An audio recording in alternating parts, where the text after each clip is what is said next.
Let me in this instant, or I'll kill you." All this time, the deaf man who was watching the Rakshas was shivering and shaking in a terrible fright. But the blind man was very brave, because he couldn't see, and he called out again, "Oh, you're a Rakshas, are you? Well, if you're a Rakshas, I'm Bakshas, and Bakshas is as good as Rakshas."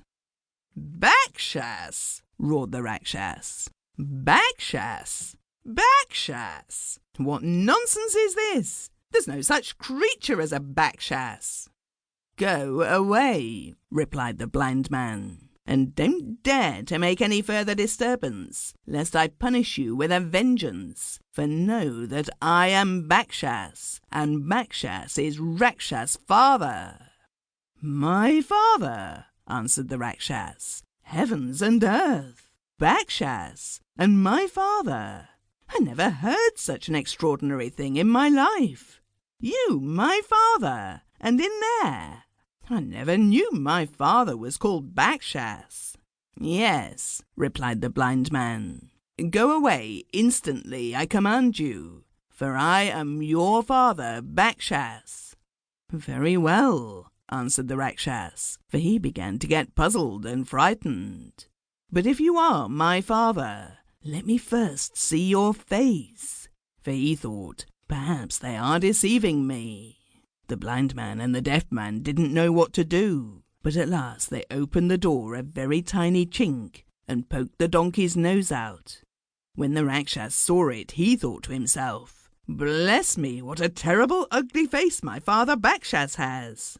He then called out, "Oh, Father Bakshas, you have a very big fierce face, but people have sometimes very big heads and very little bodies. Pray let me see you, body as well as head, before I go away." Then the blind man and the deaf man rolled the great big Dobi's chatty with a thundering noise past the chink in the door, and the Rakshas, who was watching attentively, was very much surprised when he saw this great black thing rolling along the floor. And he thought, "In truth, my father Bakshas has a very big body as well as a big head. He's big enough to eat me up altogether. I'd better go away." But still he could not help being a little doubtful. So he cried, "Oh, Bakshas, Father Bakshas, you have indeed got a very big head and a very big body. But do, before I go away, let me hear you scream." For all Rakshas scream fearfully. Then the cunning deaf man, who was getting less frightened, pulled the silver snuff-box out of his pocket and took the black ants out of it, and put one black ant into the donkey's right ear, and another black ant in the donkey's left ear, and another, and another. The ants pinched the poor donkey's ears dreadfully, and the donkey was so hurt and frightened he began to bellow as loud as he could. "Eh-ah, eh-ah, eh-ah, ah."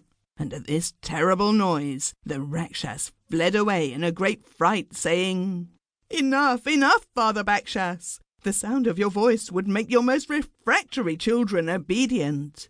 And no sooner had he gone than the deaf man took the ants out of the donkey's ears, and he and the blind man spent the rest of the night in peace and comfort. Next morning the deaf man woke the blind man early, saying, "Awake, brother, awake! Here we are indeed in luck. The whole floor is covered with heaps of gold and silver and precious stones." And so it was, for the Rakshas owned a vast amount of treasure, and the whole house was full of it. "That is a good thing," said the blind man. "Show me where it is, and I will help you to collect it." So they collected as much treasure as possible and made 4 great bundles of it. The blind man took one great bundle, the deaf man took another, and putting the other 2 great bundles on the donkey, they started off to return home.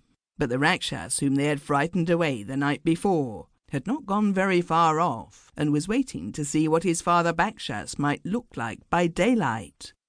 He saw the door of his house open, and watched attentively, when out walked only a blind man, a deaf man, and a donkey, who were all 3 laden with large bundles of his treasure.